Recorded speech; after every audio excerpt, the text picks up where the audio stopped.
Hello, everybody, and welcome to episode 21 of Stories of Service, Ordinary People Who Do Extraordinary Work. And I am the host of Stories of Service, Teresa Carpenter.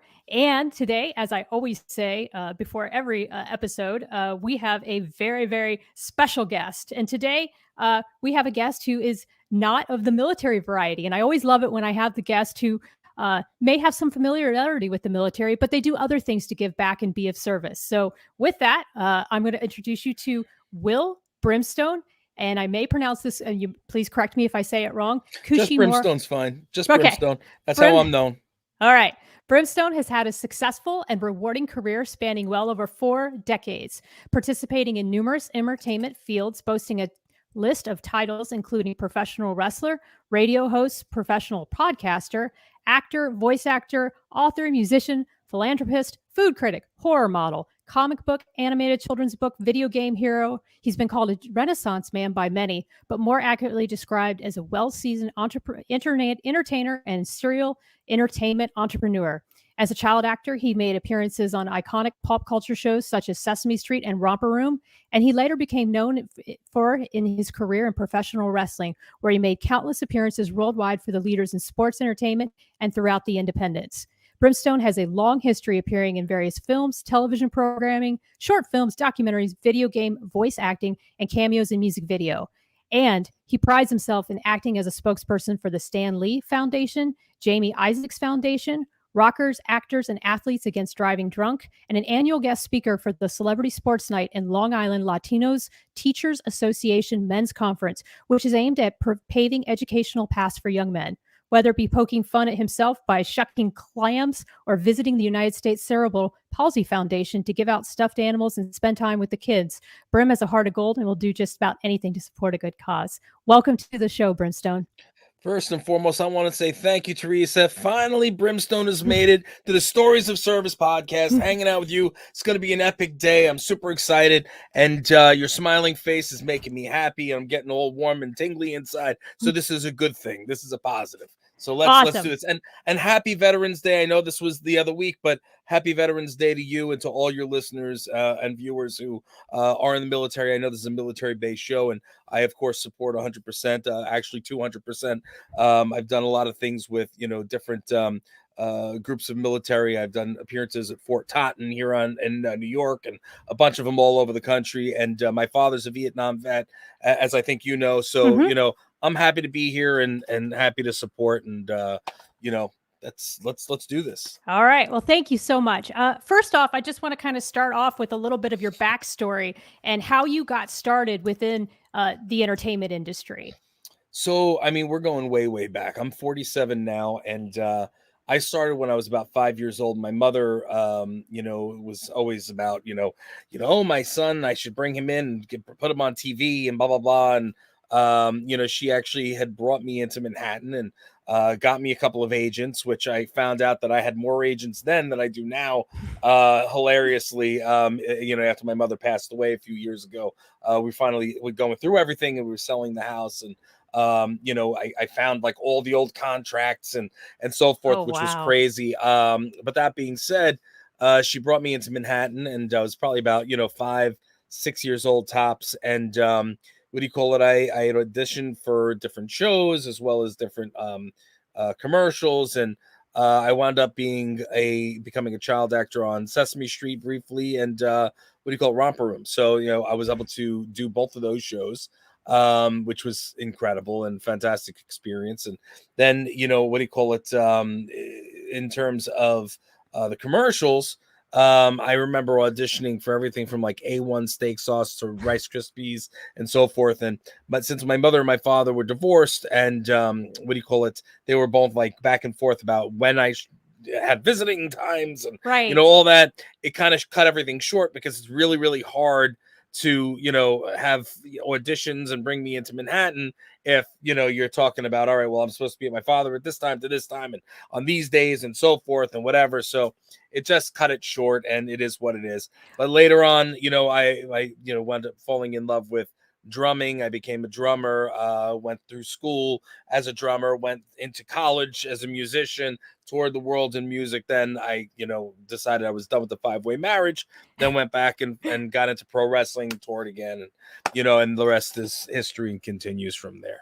So, for the people that aren't familiar with the pro wrestling world, what would you say is probably the thing that surprises people the most about the industry when you talk to people about it? Well, I mean, about professional wrestling in general. I mean, Right. it depends on who it is. I mean, it's funny because some people, still think that pro wrestling is real.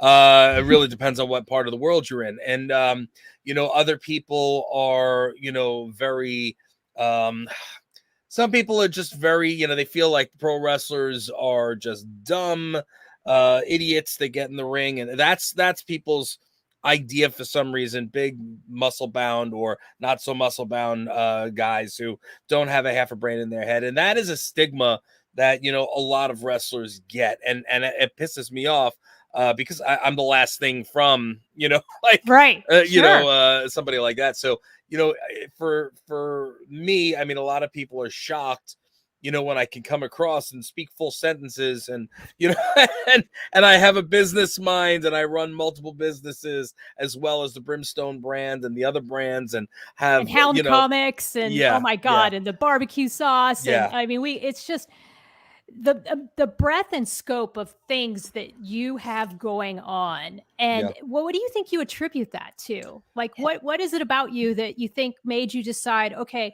now I want to do this, now I want to do this, and oh, by the way, I have kids and I have a wife, and I have all these how do you balance all these? And you have a radio show as well.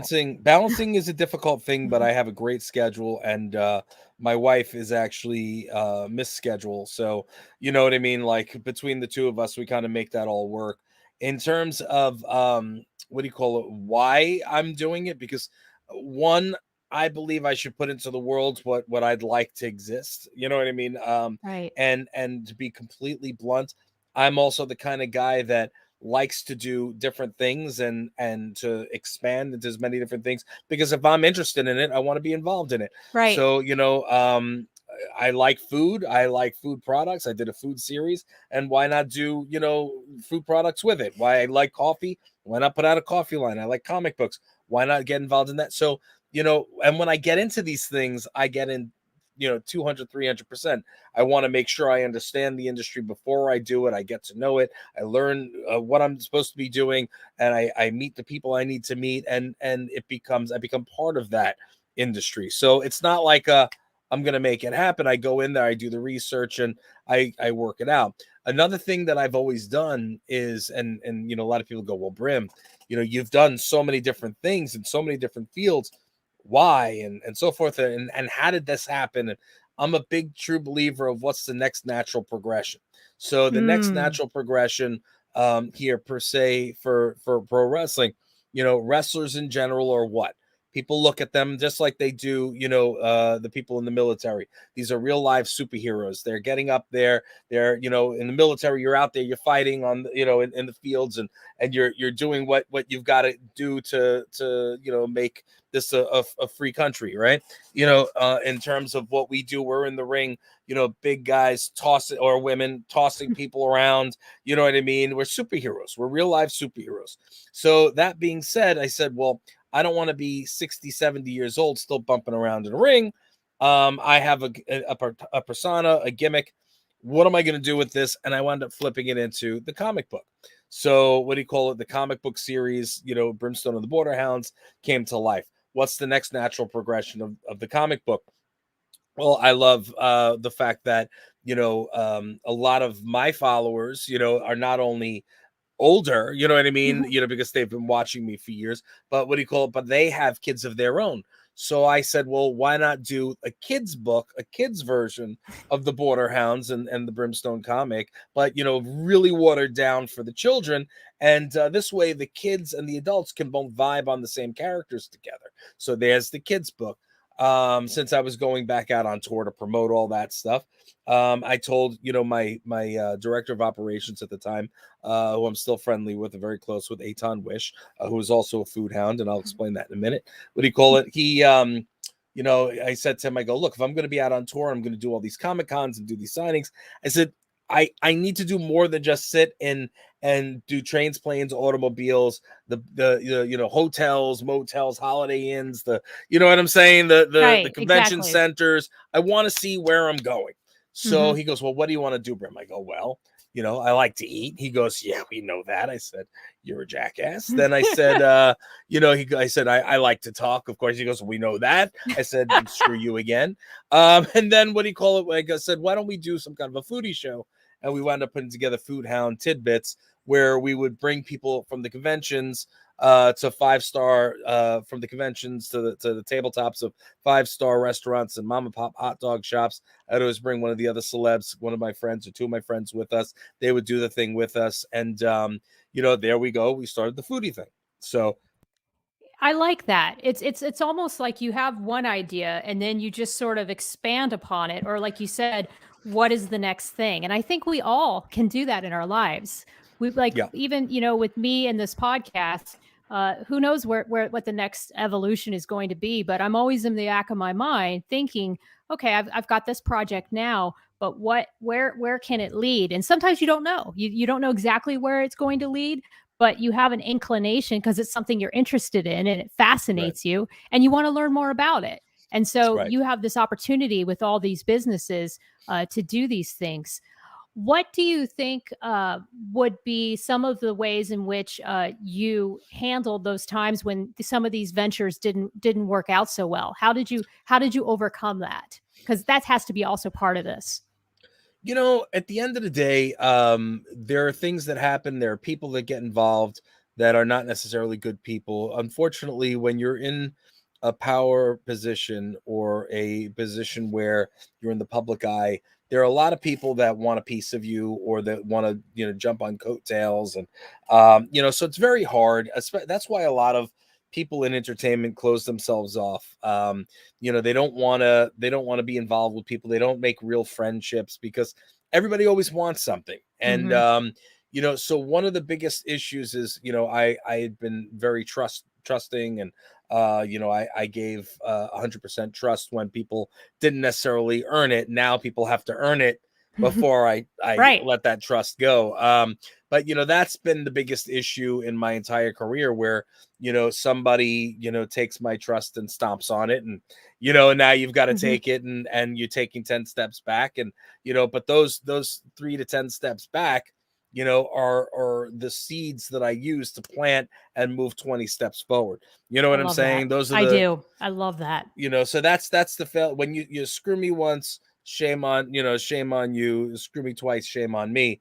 You know what I mean? So you learn from your mistakes. You take your steps back. You see what's going on. You see what happened. You figure out what the landscape is, and then you go with the ebb and flow, and you move forward another 15, 20 steps. And that's what I've always done, and it's happened a few times over the course of my career. You got to understand, I've been in entertainment since I'm 5 or 6. At 47, it's 4 decades worth of BS that I've had to deal with. You know what I'm saying? Absolutely. Oh, I do. I So, do. I deal with the same BS in my military world. I've dealt with toxic leadership time and time again. I've right. dealt with amazing people as well. And I definitely feel like that is just part of life, is that you've got to embrace the suck. And sometimes Hmm. people are going to screw you over who you would never expect to have screwed you over, but they will. And at the same That's right. time, there's going to be those people who you may not have trusted at first, or you kind of had a weird feeling about, and then next thing you know, they wind up being somebody that you can count on, or somebody that you can work with later in another Yeah. capacity. I've had that happen too, where I butted heads with somebody, and then years later I was able to work with them on something else, and mend the differences and move on. So Yeah. I think that's part of life, and being in. But you have a very competitive business. You have probably one of the hardest businesses to be able to read people and understand their intentions, because as an actor, people, they're very good at being able, they're performers, so they know how Yeah. to fake it. And so you have to be very, I would think, obviously you have to be incredibly smart to be able to navigate that landscape. It's a very difficult landscape, and again, I've seen the best and worst in entertainment, and the same in business. And you get savvy. That's what it is. You get savvy, and Right. every so often, you get something that you really want to believe in someone, and then it just doesn't work out, and and that unfortunately happens. But what do you call it? Every time something like that does happen, I always wind up taking leaps and forward. So Right, for exactly. me, it's the same thing with haters. And the funny thing is, so many people like to hate and throw the shade at you, and Yes, it's they like, do. who. And it's the funny thing is they actually think that you care. I You know what I know. mean? I don't care. I You know. could say whatever you want. All you're doing is you're giving me more eyes on me. And if you Right. think that you're giving them a, what do you call it, like a bad review of me, the fact is that anybody who has half a brain can easily go to either my website or my social media or different things, and or even online to hundreds, if not thousands, of different interviews and so forth, and you can see what I'm doing, where I I've can. done it, Mhm. and it's all there in Right. black and white, and you look like an idiot, not me. Right. So you know what I mean? Like, so at the end of the day, like, people that want to hate, it's a sad thing. I mean, I do a show called the Dirty Little Secrets Club. Also, that's my show where I get to, like, get a little bit more risque or whatever, because I don't do it on my Grindhouse Radio. That's very PG. But what do you call? I do this with my co-host Dana Pereira, and what do you call? It's funny because we wound up getting somebody who was a troll. It's an obvious troll, you know what I mean? And they go on, they put a 1-star and on a review on Apple, like oh, and that's like, dude, really? You actually took the time out of your day. Like, it was that you took the time out of your day to put a 1-star review just to be a jackass. And I was just like, I'm gonna have fun at this person's expense. I love it. You know what I mean? Love it. Because you know what? At the end of the day, if you're man enough or woman enough, if you have an issue with me, call me up and let's have a conversation. However, if you don't have my phone number, that means you don't know me well enough to have a problem or an issue with me. Yes. So, you know what I'm saying? So I do. I get the same kind. I call them my haters. I actually did a whole YouTube video called dedicated to my critics, because when I started my podcast, there were certain people in my community within military public affairs, I will just say it, who didn't like the fact that I had an off-duty pursuit as a podcast. And so, and it wasn't something that anyone told me to my face. It was just something I heard about. And I'm like, well, there's not much I can do with someone saying something. And so I had to, at first I was really hurt about it, because sometimes that criticism, if I had the rumor mill was true, it was coming from people that I respected. Right. And so at first I was hurt. And then I ended up just kind of transitioning to, oh my God, that's so ridiculous. And now I kind of consider it a compliment, because obviously something I'm doing is making them uncomfortable. And so that's how I see it now with critics. If they can't talk to me about what it is I'm doing wrong from a constructive point of view, because there's a difference. I mean, I love me some constructive criticism. Constructive criticism away, especially people who like can say, hey, Teresa, your lighting on this was wrong. You might want to do this, or some sort of a technical issue. I'm like, got it. Because I'm not a techie person. I've had to really teach myself how to do all this stuff. But at the same time, I'm happy. I'm 45. I'm like you. I'm older. I'm 45 years old now, and I'm at a great place in my life. I have an amazing husband. I have a great life, and I have an awesome career in the military. So I see exactly what you're saying. It's like you get to that place in your life where you just say, you know what? I'm going to dig into these issues. I'm going to expand my business, and I'm going to put it into all these different areas, because I'm fascinated by those issues, and I think I can contribute to the world. And then that's where we can kind of now transition to the service side of all the stuff that you do. So you could have just done all these businesses, gotten into all these cool things, do the podcast, and provided a lot of value just through those things. But then why did you want to not even transition, but why did you want to make causes so much a part of your work as well? Well, I mean, I've always, ever since I was younger, my mother, rest in peace, like I said, she always would be the person who would be giving back in the neighborhood. Maybe we had, she was known as the candy lady. What do you call the kids would always come over, and whenever they were there, they knew, oh, my mom would always have, like the candies or whatever. So she was known as the candy lady. And she always said, it's always important to give back and give back to the people that, have always, been good to you in our community and so forth. And so, as I got older and as I became, more and more involved in, entertainment and as my name grew, there, I didn't get here by accident. I got here into the position that I'm in because people believe in me. People have given me the opportunity to entertain. People have gotten behind me. People believe in who I am and what I do. So if it weren't for these people, I wouldn't have what I have. Right. So, essentially, like for me, it's important to say, hey, thank you for helping me. Thank you for putting me where I am. Now I'm going to use my platform to help give back to other people and to help, people who are less fortunate and who don't have that necessary platform to kind of do what I do. You know what I mean? And it doesn't matter what it is, whether it's, any kind of charity is something that I'm trying to be involved with. So, like whether it's, with Stan, God rest his soul too, another rest in peace. What do you call it? But Stan Lee, I do I'm the celebrity spokesperson for his foundation for literacy in children. I do a lot with kids. I do the what do you call it? The UCP. We here at Grindhouse Radio, as well as myself personally, we give back to what do you call it, to the community in terms of the food pantries. Right at the beginning of COVID, I saw there was a need, that the pantry was completely empty. And I said, Wow. all right, well, we need to do something. And this is somewhat local. So I contacted my friends over at Walmart, and what do you call it?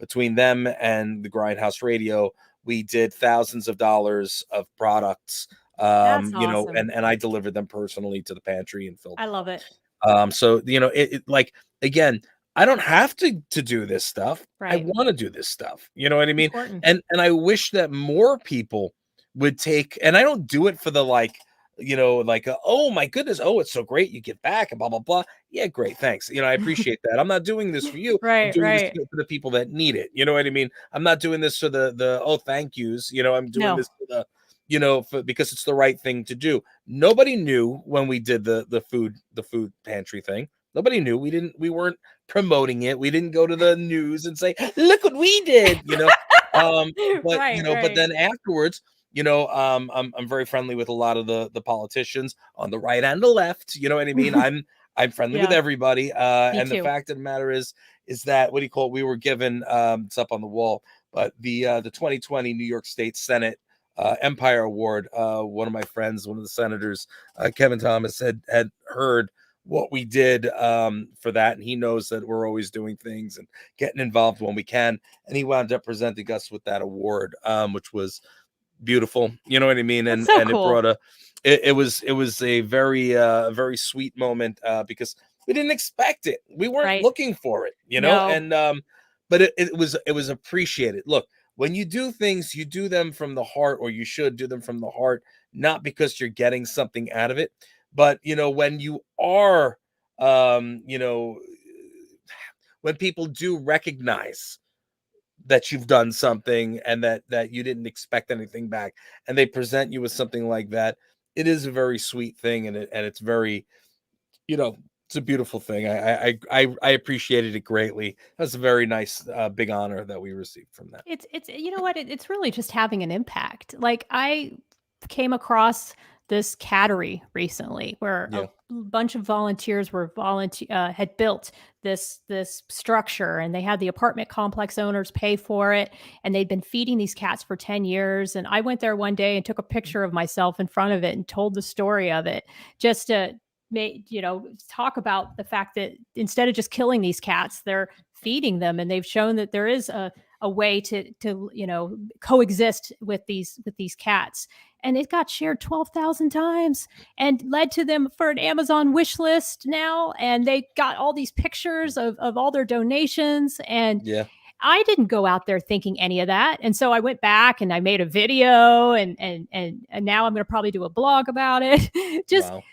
I had no clue. I was just going on a run one night and I was like, oh, this is kind of cool. This looks like a little condo, like for cats. And there was a little sign. And then the volunteer lady came over in her golf cart and started like telling me to get my dog away from the cats. And the next thing I know, I'm friends with the lady on Facebook, and she set up an Amazon wish list. And now the post has been shared like all over the world. And you Insane. just never know. You never know Yeah. what the impact is of some of your actions. And I don't think that's bad to want that or to like that feedback, because Hmm. it shows the two-way part of community and togetherness. And I think that's something, especially in these times with COVID, it's so badly needed, that sense of community, the True. sense of belonging with others. True. And I just think the world of everything that you're doing. Tell me a little bit about Thank your you. radio shows.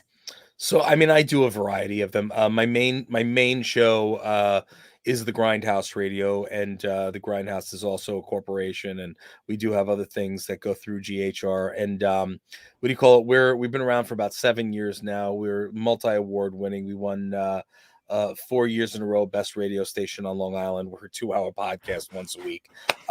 We beat all the terrestrial radio stations, and at the end of the day, we do pop culture talk, and we do a little bit of everything for everyone. And the coolest thing that we ever receive as a compliment is that it seems like when they're listening, it feels as though they're sitting in the room with us and they're just part of the conversation. And that is exactly what we want. We want people to feel comfortable and enjoy the conversation and feel as though they're just in the room or a fly on the wall. And it's all about knowing who you're working with and being real and being unapologetically authentic. And that's what I try to put across in everything I do. Yeah, I put my the Brimstone persona up a little bit, and so I'm a little bit louder, maybe a little bit, But maybe but that's also who you are. That's just your it is who I am. personality. It's It who is who you I am. are. And And go ahead. Go ahead. I was just going to say, and I think that's great, because I think that's what drew me to wanting to interview you after we got acquainted, was the fact that, like, wow, this guy's into everything. He's got all these different ventures, and he's just out there, and he's doing all this good stuff too. I mean, and like you said, there's a lot of, like you said, celebrities that won't They don't talk do to it. people. No. They're just very, and I see that even in the military too. There are some of the people who are very high up in the food Hmm. chain that just seem to forget where they've come from, and Yeah. they just won't reply to the typical average person. And I think that's unfortunate, because you lose touch with humanity that way. Yeah. It's upsetting and it's sad because I really I've had a couple of people that I know in the industry that I'm like, look, you know what I mean? I'm doing this event. You should definitely do it with me. Like, yeah, well, I don't really. I was like, all right, you do you. Right. But like, if I can go and if I have an extra hour, and I'm away and I can spend an extra hour going and putting a smile on kids' faces at a hospital, you know what I mean? Or I Mm-hmm. can show my face and meet and greet people at a fundraiser for cancer or whatever it is. Like, it's worth it to me to go and do the right thing. It's an hour for me. An hour for me is means smiles on X amount of people's faces.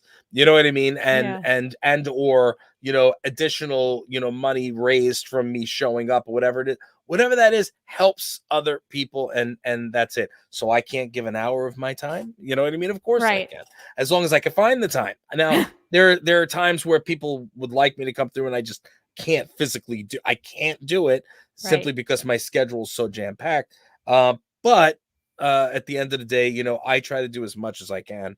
I was talking about it today. I had somebody that I had been having a conversation with about a couple of things, and they said, "Hey, we have an event coming up. Would you do?" And I said, "As long as I'm available, I'm 100% in."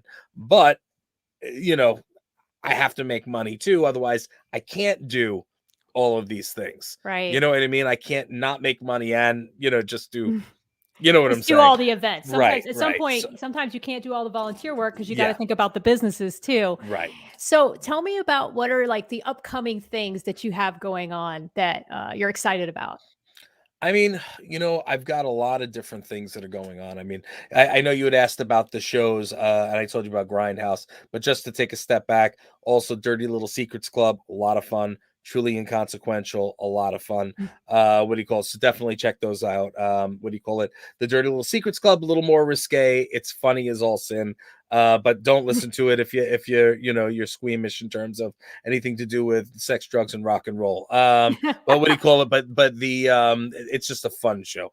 And then the other show, Truly Inconsequential, is all about any kind of pop culture icons, characters that may or may not, if you pluck them out of their storylines, matter at all. Are they inconsequential, or are they consequential, or are they truly inconsequential? So uh, really, really fun. I do that with Mr. Greer from Grindhouse. We have a blast with it. We do that live every week. So you guys could check that out. Check it on the websites. But talking about things that are coming up, I've got so many things that I can talk about and so many things that I can't talk about because NDAs are a real thing. One big thing that I've got going on is I've resurrected the Food Hound IP, and now we're doing Food Hound Home Edition. What do you call it? The production company is Tough Monkey Entertainment. Fantastic. I've known Joe and Sal for many, many years, and what do you call it? They got on board with this to basically do this new series, and it's going to be on one of the main streaming services. I can't say who because that's NDA'd. I can't say who else is going to be on the show. All my guests, that's NDA'd. However, I can tell you that there are iconic people that are good friends of mine that are you will be happy. But the show is being done. Actually, it's my own backyard is the set. That's so cool. What do you call Wow. it? And it's myself and my son Dylan. And my son's 20. The whole idea behind it is he's 20. I spent most of his upbringing in his life. I'm in and out of town on tour and doing all the things that I do. So now the fact that he's getting older, I'm going, I'm feeling all cats in the cradle about it. Like he's soon he's gonna move out. So I wound up saying, all right, well, I'll stay home.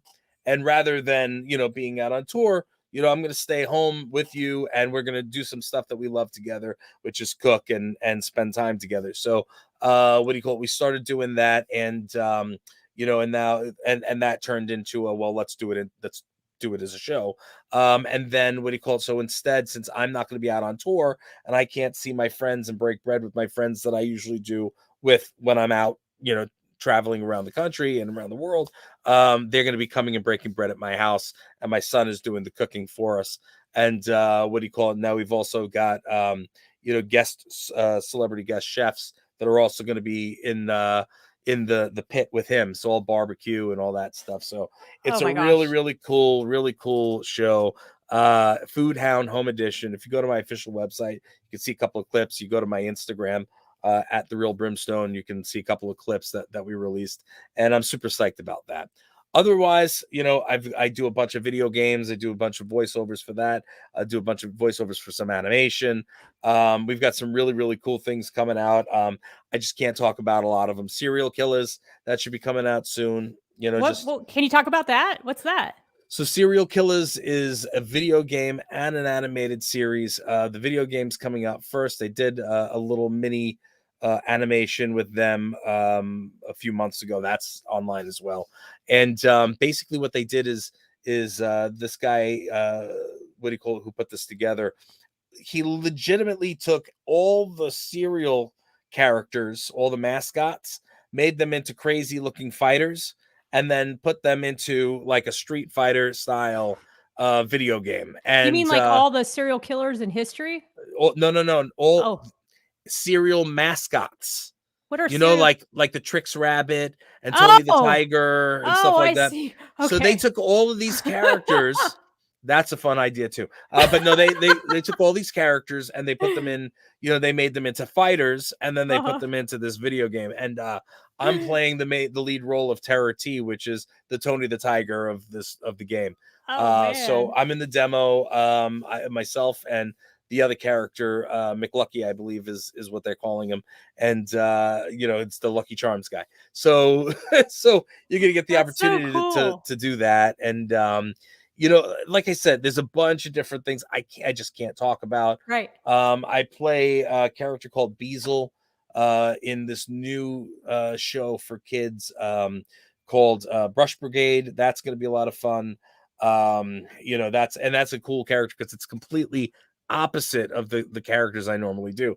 Like a lot of people want me to do the growly character and down at the bottom register, but like with this, I'm like all the way up here, and so it's like so it's a fun character, and I'm really stoked because it's one of the lead characters, and it's the cutest character. So guys, get ready to buy all the merch because it's Oh, going to I'm be excited. fantastic.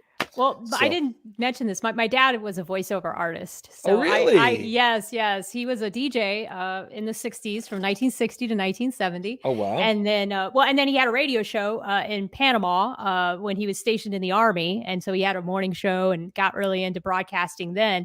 And when I was growing up as a little girl, I actually did a couple commercials. I did a couple voiceovers with him, which was really neat. And My daughter then just did one with me. Oh, that must be so cool. Like I saw the clips with your son and I thought that was really, really neat. So go check out he's Brimstone is very active on Instagram. And as you always say in your couple podcasts that I was listening to, you personally, not your agent, not your assistant, Right. you actually respond to those posts and Yeah. and so I think that's really, really special. And so go check those out. And I think that being a voiceover artist, that's hard work. A lot of people don't understand that when you get into the studio, you don't just read the script and then go home. It's a lot of do-overs. It's a lot of just getting all the sound right and working with the producers and yeah, that's a great little career field as well. Yeah, I did for serial killers, I did about 12 hours straight. I didn't have to do it in 12 hours straight, but I did it because I had to get it done while my engineer had time. Shout out to Alex. And what do you call it? And before I was heading out of town because I wanted to make sure I had it done and in. And at 12 hours, just think about talking regular for 12 hours, just straight. Now, instead, I was in the studio doing this character, and Terror T is great because he's got the, you know what I mean? That like, so you're getting it real deep and like the getting it all the way down from your gut, and just like I'm gonna eat you, like so picture doing that from your throat and for 12 hours straight and getting down and gravelly, So Yeah. I was done, but I was like worth it, like worth it. I also love, I did if you guys anybody out there has the Oculus Quest 2, I do finger gun is the name of the game. It's what do you call it? Use your fingers as guns and just like old school pew pew like that. So I do Wyatt Earp, which was a lot of fun. I did and I still have more to do. The demo's out now, and then the full game's coming out soon. So the that one's a lot of fun because I always wanted to do a a Western, and so I got to do it there, and that was being Wyatt Earp. I mean, that's great. And they didn't even tell me I was Wyatt Earp. They're so like, oh cool. yeah, you're gonna be playing a character Wyatt. I'm like, all right, I could do Wyatt. Let's do Wyatt. And just and when I did it, and then I started looking, I go, hold on a minute, it's Wyatt, it's Old West, and I said, and I looked at everything, and then everything's like kind of like surrounding itself in the I guess the OK Corral or whatever. I messaged him, I go, is this Wyatt Earp? They're like, yeah. I'm like, why didn't you tell me it was Wyatt Earp?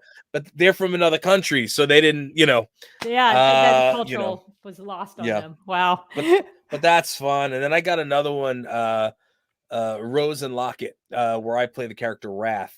And Wrath is going to be a real crazy character, very, like dark, is really, deep rooted gut, like growling character. But I haven't perfected his voice yet. I haven't gotten into the studio yet, so I'm not doing any of that. And then I also do Scalacron in the Lost Weld, which is another video game that's coming out. And that one, my daughter is 11. She actually got the role she's playing Agatha the Lizard in that with me. Oh, So so yeah, so cool. I'm proud of her. She did it on her own. It wasn't like, oh, it's Brim's daughter.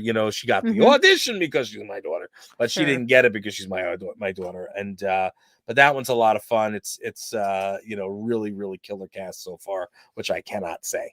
But yeah, really cool stuff. So that hopefully gives you an idea of some of the different things that I'm doing. No, it does. It does. It just sounds like you're into so much stuff in so many different areas. And I think you're just like me, a lover of life, and just you Yeah, have this natural curiosity about how things work, and you get into something, and then you just sort of, it sounds like you just dive deep into it, and you yeah, get to that place where you want to know everything about it, and then you want to involve yourself in it. So I yeah. think that's great. I think that's what life is all about. I Well, tell people all the time, I'll be 60 years old and still be into some 70 and still be digging into something. yeah, like why sit on the sidelines? Why not try it? Why not Right. do it? It's Yeah. like one of those things. Like I love sports.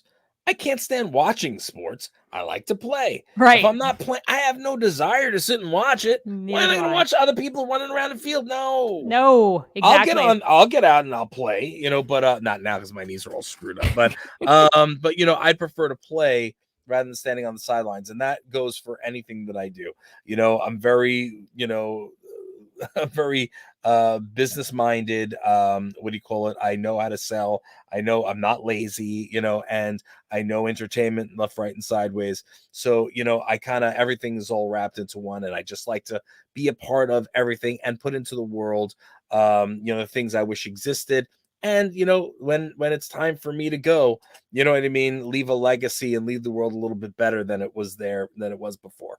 You know what I mean? And I that's know. that's the best way, that's the way to live, leave a legacy that people will remember and go, man, I don't have to be an A-lister for that to happen. The No. fact of the matter is I've already done it. I've done everything, except for like one or two little things like that. I'm like, oh, that would be cool to do, but nothing crazy. So like, you Yeah. know, And everybody can be this way. I think that's the thing, is that some people hold them. I feel, at least I know I did too when I was younger. I held myself back and thought that there were things out there that I couldn't do. right. And now that I'm older, I realize that if I'm really interested in something and I want to go down, I call them my research rabbit holes. And if I want to go down one of those rabbit holes and get really into something, like I Mhm. did with this pigeon, I found a pigeon outside our house and decided to just dig into pigeon racing. And it's kind of the sad industry that, I mean, no offense to people that are into racing pigeons, but Right. because they seriously love it and they see it as an honor and all, and in their own way, they do love the pigeons. But now I'm like, do I rescue the darn pigeon? Do we put it in a cage? Do we? So, and I would never gone down that path if it wasn't in front of me. But that's what life is all about. So, you never know what's Mhm. going to happen and where it's going to take you. As we close out, is there anything else that you wanted to talk about that I didn't mention here today? I'm an open book. One thing about me is, I'd love to sit and just have conversations like this. So, anything that you might have that you want to ask about, I'm always here to answer. One thing that I do like to leave everybody with whenever I can is, not everybody gives back, like we were talking about earlier. Not everybody, and you don't have to be a celebrity to give back. You don't have to be in the public eye. All you need to do is find something that you're passionate about. Maybe it's homelessness, maybe it's cancer, maybe your aunt had leukemia, or this one had cancer, or whatever it was. Find something that you're passionate about, and I urge everybody out there, find something, and then take an hour, give an hour to that cause. Find something in your area and give an hour to that cause. Give a day to the cause if you feel that you have a little bit more time. Do that. Do that once a week, once a month, once a year. Even if you do it for an hour, okay, and never do it again. Yeah. One, at the end of the day, you're going to do something tremendous for somebody else, and that is self-gratifying, and it is gratifying. Somebody else's is life has changed because you were there to help them. That's one thing. And two, again, you're not going to know how good it feels until you do it. When you're there and you're doing something and you're doing it selflessly because you want to help somebody else, what do you call it, or other people, you're going to feel so good inside afterwards. You're going to want to do it more, Right. and again, you don't need to give money. It's a tough time. We're coming out of this COVID, and people didn't make money, people lost money, and it just, the world is a mess right now. And forget political garbage. We're talking about helping other humans that need help, and they need that love, and they need the assistance. So if you give an hour a day, 2 hours a month, doesn't matter what it is, you give back, you're helping people tremendously. And again, you don't need to give money. Time is worth $1,000,000. I'd prefer you to give time than the money. You know what I Right. mean? So that's what I like to leave people with. And I hope that I can encourage, I aspire to inspire, and I hope that at least one or two people, if not more, will go out and do something. Pick up some dry goods and bring it to a homeless shelter, or to the food pantry. Thanksgiving is coming this week. You know what I mean? I don't know when it's releasing. Oh, it's releasing. It's live now. But Thanksgiving is next week. Go to the pantry, bring some corn and whatever else. And you don't know how far it's going to go for somebody else. Absolutely. We can all just do one thing. That's what I always say. And that's really what my podcast is all about, is Yeah. just being of service and giving back. And as I found, it was the best way for me to get over myself, get over my mental health issues, and Hmm. move on and move past those things, was by showing up for others. And with that, I'm going to go ahead and go full screen, and then I'll meet you backstage just to talk real fast. I know we're coming up at the top of the hour. So I want to take a moment and thank all of you for joining me today. I will have one more podcast before my shoulder surgery coming up on Tuesday. And then after that, I don't know when I'll podcast again, because it will be on my dominant arm. But hopefully I'll be able to get back soon, because I do have a nice, great list of people that I'd like to interview. But my podcast on Monday is going to be with Barbie the welder. I can't wait to talk to her. She is a maker, and I am always super, super enthusiastic about talking to people who are in the skilled trades. I have so much respect for people who make stuff. So with that, I hope you guys have a wonderful evening, and I'll see y'all on Monday. Bye now.